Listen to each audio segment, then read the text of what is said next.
وما کان ربک مہلک القری، اور تمہارا رب ایسا نہیں کہ کسی بستی کو ہلاک کر دے، حتی یبعث فی امھا رسولا، یہاں تک کہ اس کے مرکزی شہر میں کوئی رسول نہ بھیج دے۔ یہ اللہ کا اصول ہے، جب تک پیغمبر نہ آئے اور دعوت حق واضح نہ کر دی جائے، عذاب نہیں اللہ کی طرف سے آتا۔ اور اسی کا ذکر سورہ بنی اسرائیل میں ہے، آیت نمبر 15 میں، وما كنا معذبین حتی نبعث رسولا، ہم کبھی بھی عذاب نہیں دینے والے کسی بھی قوم کو جب تک کہ وہاں رسول نہ آئے۔ اسی کے تحت میرا یہ موقف ہے، چونکہ نبی صلی اللہ علیہ وسلم کے والدین تک کو دعوت پہنچی نہیں تھی، لتنذر قوما ما انذر آباؤہم، اے نبی ہم نے آپ کو پیغمبر بنا کے اس قوم میں مبعوث کیا ہے جن پر آپ سے پہلے کوئی ڈر سنانے والا آیا نہیں ہے، وہم غافلون، وہ غافل ہے۔ جس تک نبی کی دعوت آج کی ڈیٹ میں بھی نہ پہنچی ہو، اس کے لیے صرف ایک اللہ کو مان لینا کافی ہے، ایک اللہ کو مان لینا۔ ہاں جب نبیوں کی دعوت پہنچ جائے اور وہ بھی صحیح طریقے سے واضح ہو جائے۔ آج ہمارے نبی کی دعوت اگر کافروں تک پہنچ رہی ہے تو ہمارے کردار کے ساتھ کس قسم کی دعوت پہنچ رہی ہے وہ آپ خود ہی فیصلہ کر سکتے ہیں۔ یہ اللہ تعالیٰ ہی فیصلہ کرے گا کہ آج کا جو کافر ہے کس کے اوپر نبی صلی اللہ علیہ وسلم کی نبوت کا صحیح ہونا واضح ہوا، کس پر نہیں ہوا۔ یہ قیامت الدین اللہ نے فیصلہ کرنا ہے۔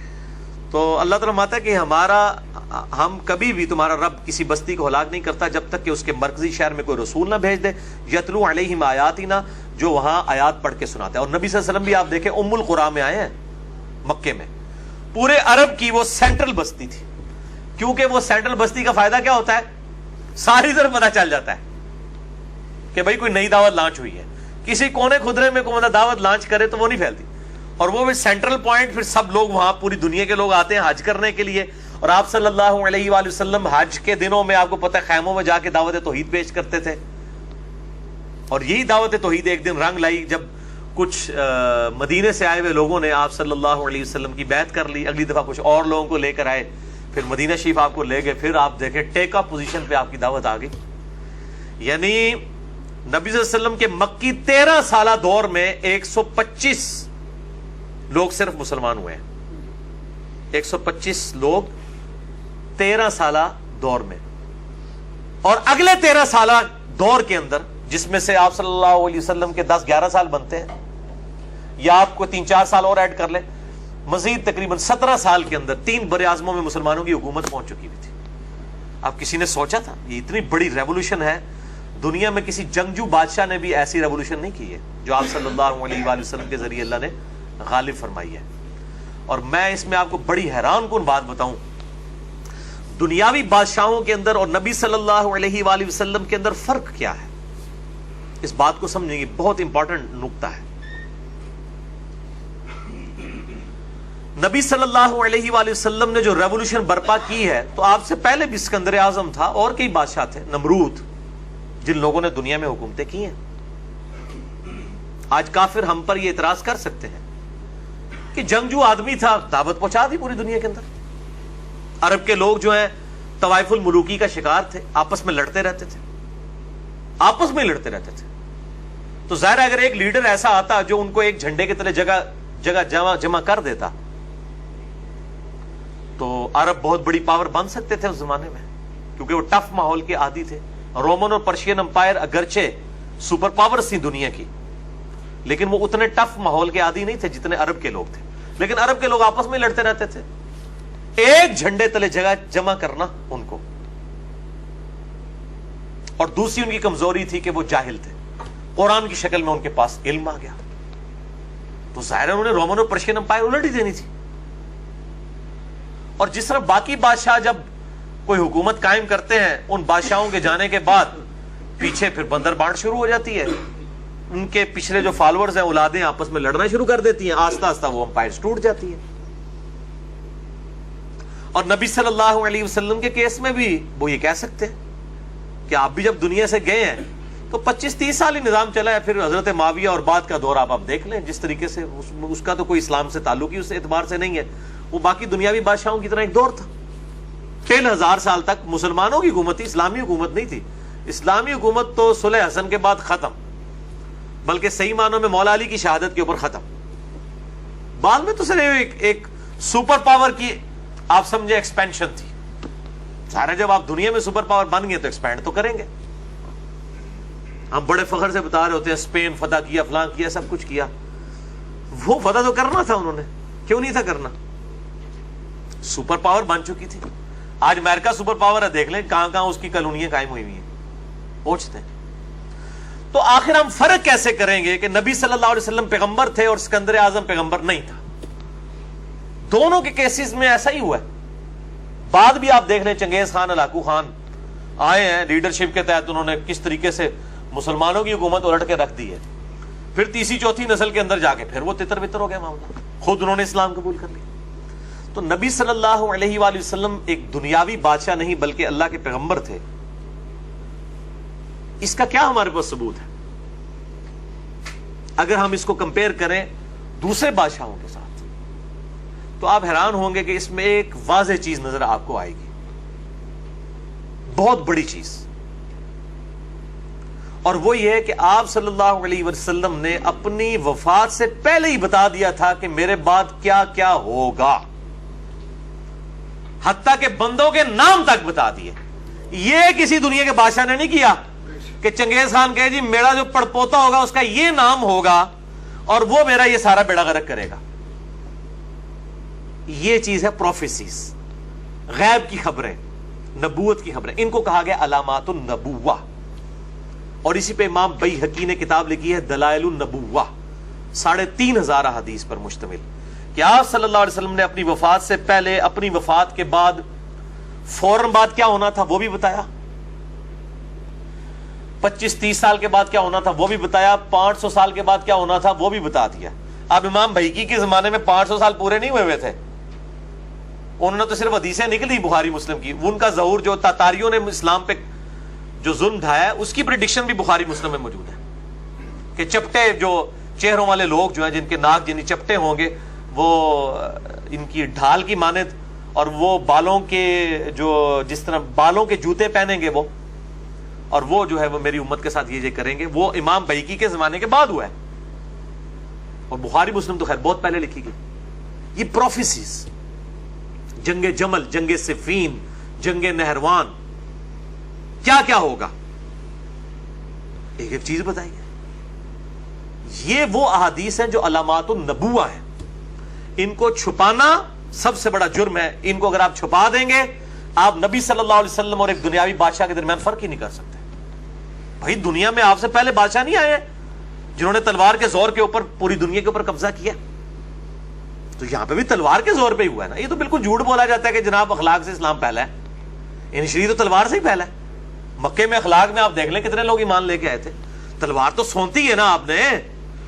بھائی آپ نے پرشین امپائر کو خط لکھا ہے حضرت عمر نے کہ یا تو وہی سورہ توبہ کی آیات, یا تو اسلام قبول کرو, یا جزیہ دو, مغلوب ہو جاؤ, ہمیں ٹیکس دو, یا ہمارے ساتھ جنگ کے لیے تیار ہو جاؤ.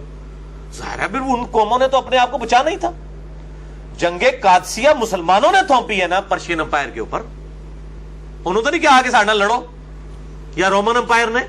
جنگ یرموک تو مسلمانوں نے تھوپی ہے نا رومن امپائر پہ, اور کی اینٹ سے اینٹ بجائی ہے, تو وہ بےچارے گھٹنے ٹیک کے, یہی ہونا تھا. اور وہ اللہ تعالیٰ کا طرف سے عذاب استحصال تھا. میں اسے کنڈیم نہیں کر رہا, وہ الگ سے ایک چیز ہے, پورا ایک ٹاپک ہے, میں اور طرف چل پڑوں گا. لیکن میں بتانا چاہ رہا ہوں کہ نبی صلی اللہ علیہ وآلہ وسلم اور باقی بادشاہوں میں یہ فرق ہے. اور دوسرا سب سے بڑا فرق یہ ہے کہ باقی بادشاہوں کی زندگیوں میں انقلاب آئے ہیں. ہمارے نبی کی زندگی میں اس لیول کا انقلاب نہیں آیا. صرف مکے کے بستی اور اس کے ارد گرد عرب کی جو آپ سمجھ لیں ہے سرزمین جزیرہ نما عرب, اس میں انقلاب ہے. لیکن آپ وفات سے پہلے کہہ کے جا رہے ہیں کہ انقریب رومن امپائر بھی گر جائے گی, پرشین امپائر بھی گر جائے گی. اپنی زندگی میں نہیں, میرے بات ایپیکس تو سیدنا عمر کے دور میں جا کے آیا. لیکن وہ جو آپ جو گاڑی چلا کے چلے گئے تھے نا اس کو جس ڈگر کے اوپر, اگر آپ کی زندگی میں انقلاب آتا, لوگ کہہ دیتے کہ یار بڑے جنگجوؤں کی زندگی میں انقلاب آئے ہیں. آپ کی زندگی کے بعد انقلاب آنا بھی آپ کے نبی ہونے کی دلیل ہے. اور اس صورتحال میں کہ جب آپ وفات سے پہلے کہہ رہے ہیں, ابو داؤد ترمذی ابن ماجہ کے اندر حدیث ہے کہ جو بھی میرے پاس زندہ رہا بہت اختلاف دیکھے گا, اس وقت میری اور میرے خلفائے راشدین ہدایت یافتہ کی سنت کو لازم پکڑ لینا. حضور کی وفات کے فوراً بعد ہزاروں لوگ کافر ہو گئے جنہوں نے آپ کو فتح مکہ پہ دیکھ کے کلمہ پڑھا ہوا تھا. کئی محاذوں کے اوپر جنگ کھولنی پڑ گئی سیدنا ابوبکر صدیق رضی اللہ تعالیٰ عنہ علیہ السلام کو. اس وقت تو نظر ہی نہیں آتا تھا کہ یہ پیغمبر ان کو بشارت دے گا کہ رومن اور پرشین امپائر گرے گی، جبکہ وہ نبی کی بنائی ہوئی جو اپنی حکومت تھی اس کے اندر اکثر لوگ مرتد ہو گئے اور قبائل جو ہے وہ کھڑے ہو گئے. پھر جھوٹے پیغمبر مسلمہ کذاب نے 70,000 کے قریب اپنے ساتھ لوگ لگا لیے. صحابہ تو بڑے تھوڑے رہ گئے تھے پیچھے، زیادہ تعداد تو ان لوگوں کی تھی جو مخالفین تھے. اور یہاں صحابہ کے دل پہ ابھی غم تازہ ہے حضور کی وفات کا. حضور جیسی لیڈرشپ بھی نہیں ہے صلی اللہ علیہ وآلہ وسلم. بہرحال غیر نبی کی لیڈرشپ کسی خاص حد تک ہی کامیاب ہو سکتی ہے نا، پرفیکٹ تو نہیں ہو سکتی 100%، وہ تو صرف نبی ہو سکتا ہے. لیکن پھر بھی اللہ کی خاص تائید حاصل تھی. حضرت ابوبکر کا کانفیڈنس لیول تھا، وہ کہتے ہیں نہیں، نبی نے وعدہ کیا ہوگا. تمام محاذوں کے اوپر جنگ کھول لی. مسلمہ کذاب کے لیے بھی فوج روانہ کر دی، رومن امپائر کی طرف بھی، پرشین امپائر کی طرف بھی، منکرین زکات کی طرف بھی. اور خود چاندے کا صاحب مدینے میں حضرت عمر جیسے بندے کے بھی پاؤں لڑکھا گئے کہ امیر المومنین یہ کیا کر رہے ہیں، یہ تو ہمیں خالی پا کے تو مدینے کے اوپر ہی حملہ کر دیں گے. حضرت بکر کو نے پھر حضرت عمر کو سینے میں گھونسا مارا اور کہا کہ عمر جب تک تو کافر تھا بڑا بہادر تھا اور اسلام لا کے بزدل ہو گیا، اللہ کے نبی کا وعدہ ہے یہ سب کچھ ہوگا. پھر حضرت عمر کہتے ہیں میرا سینہ اللہ تعالیٰ نے کھول دیا کہ واقعی ابو بکر کا موقف ٹھیک ہے. اور پھر دیکھیں جناب کیا ہوا ہے. آدھی پرشین امپائر تو حضرت ابو بکر کے دور میں ٹوٹ چکی تھی. عرب کے جتنے فتنے تھے ان کا خاتمہ ہی حضرت ابو بکر نے کیا ہے. حضرت عمر کو تو ان فتنوں سے گزرنا ہی نہیں پڑا. ان کو تو آپ سمجھیں کہ پکی پکائی کھیر ملی ہے پلیٹ میں، وہ تو ہو ہی جانا تھا. جیسے اوپننگ پارٹنرشپ اگر 150 کی بن جائے اور آپ 250 سکور چیز کر رہے ہو، پیچھے آپ کی 8-9 وکٹیں پڑی ہوئی ہوں، تو پھر تو سکور چیز ہو ہی جاتا ہے. اصل تو مقصد جو ہے وہ اوپننگ ہے، اور پاکستان کے اوپنر آؤٹ ہو جائے تو آپ کو پتا ہے پھر 150 کرنا بھی مشکل ہو جاتا ہے. یہ اوپننگ جو ایشو تھا وہ سیدنا ابوبکر صدیق نے وہ پورا ایک ٹریک دے دیا تھا. یعنی عرب کے فتنے ختم کر دیے. عرب کے لوگوں کو یہ یقین آ گیا، خود آ کے حضرت ابوبکر کو کہہ رہے تھے کہ بھئی ہمیں یقین ہے کہ بھئی آپ کو کوئی شکست نہیں دے سکتا. یعنی اتنے محاذوں میں جنگ کھول کے بھی اللہ تعالیٰ کی تائید آپ کو حاصل ہے. پھر وہ عرب کے قبائل جو مرتد ہوئے تھے اسلام میں واپس آئے، انہوں نے جا کے رومن اور پرشین امپائر کو الٹا انہیں لوگوں نے. تو یہ ایک نبی میں اور دنیاوی جنگجو بادشاہ میں فرق ہے. باقی یہ بات جو ہم کہتے ہیں نا اسلام تلوار کے زور پہ نہیں پھیلا، اس کا آدھا پورشن درست ہے کہ اسلام جہاں کہیں بھی گیا اور علاقوں کے اوپر جب قبضہ ہو گیا، وہاں پر امن کا نظام آ گیا، اور جو کافر رہنا چاہتے تھے ان کو کہا گیا آپ کافر رہو، ٹیکس دیتے رہو جزیے کے طور پر. وہاں پر پھر ان کے اخلاق سے متاثر ہو کر لوگوں نے اسلام قبول کیا. لیکن اس سٹیج تک پہنچنے کے لیے تلوار ہی استعمال ہوئی ہے، ورنہ رومن اور پرشین امپائر نے وہاں بیٹھے ہوئے تو کلمہ نہیں پڑھ لینا تھا نا، جب تک ان کے سر کے اوپر یہ تلوار نہ پہنچتی.